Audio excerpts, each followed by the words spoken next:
A Lesson Before Dying, Chapter 11. The sheriff was in his office when I came into the courthouse.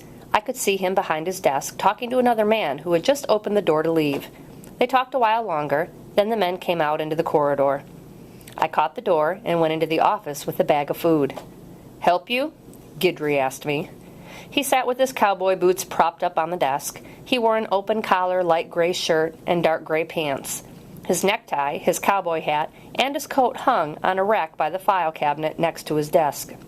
This was the first time he had been in his office since I started coming up there, but I didn't doubt that he knew who I was. "I came to see Jefferson," I said.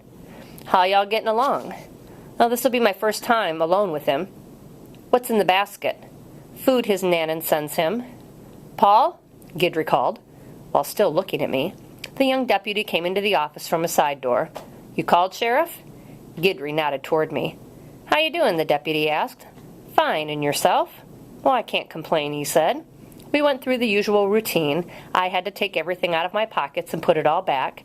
The deputy went through all the food, unwrapping one piece of chicken, checking it, putting it back. He unwrapped 2 or 3 pieces of candy, checked out the bag of sweet potatoes, then, finished, he wiped his hands on a pocket handkerchief.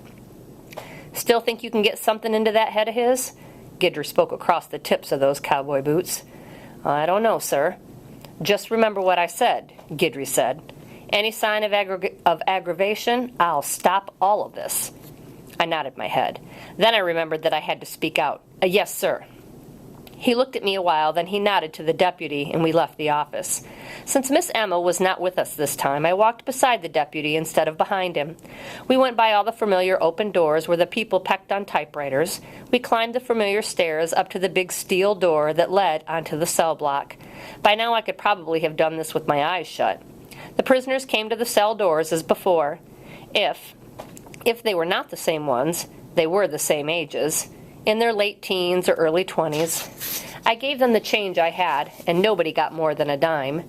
2 could put their money together and get a pack of cigarettes, or 1 could get a pack of gum and a candy bar.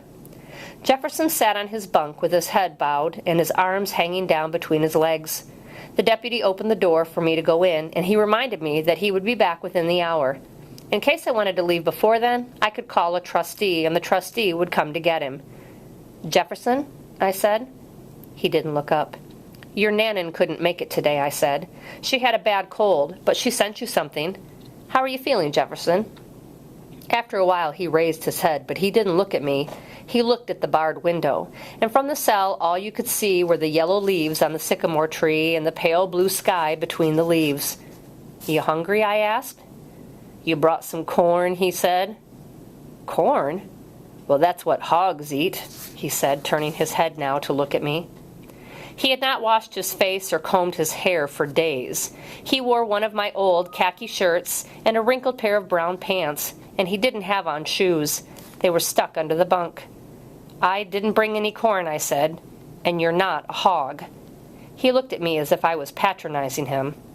"When was the last time you ate?" I asked him. "I don't know." "Today?" I asked him. "I don't know." He was playing with me, and I knew it.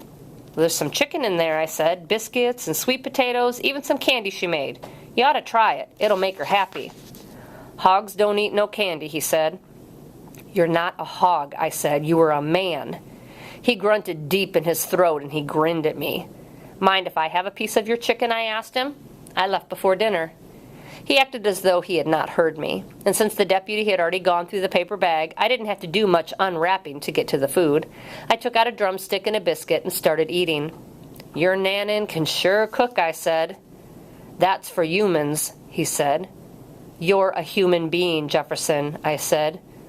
"I'm an old hog," he said. "Humans don't stay in no stall like this. I'm an old hog they fattening up to kill." "That would hurt your Nanan if she heard you say that. You want me to tell her that you said that?" "Old hogs don't care what people say." "She cares," I said, "and I do too, Jefferson." "You all humans," he said. "You're a human being too, Jefferson." "I'm an old hog," he said, more to himself than to me. "Just an old hog they fattening up to kill for Christmas." "You're a human being, Jefferson. You are a man." He kept his eyes on me as he got up from the bunk. "I'm going to show you how an old hog eat," he said. He knelt down on the floor and put his head inside the bag and started eating without using his hands. He even sounded like a hog. I stood back watching him while I continued to eat the biscuit and piece of chicken. "That's how old hog eat," he said, raising his head and grinning at me. He got up from his knees and went back to his bunk. "That's how old hog eat." "All right," I said, "but when I go back, I'm going to tell her that you and I sat on the bunk and ate, and you said how good the food was. I won't tell her what you did. She is already sick, and that would kill her. So I'm going to lie. I'm going to tell her how much you liked the food, especially the pralines." He said nothing. He just grinned at me. "Are you trying to hurt me, Jefferson?" I asked him. "Are you trying to make me feel guilty for your being here? You don't want me to come back here anymore?" His expression didn't change, as though someone had chiseled that painful, cynical grin on his face. "That man out there doesn't want me up here either," I told him. "He said I will never be able to make you understand anything. He said I'm just wasting my time coming up here now. But your Nanan doesn't think so. She wants me to come up here. She wants us to talk. What do you want? You want me to stay away and let him win? The white man? You want him to win?"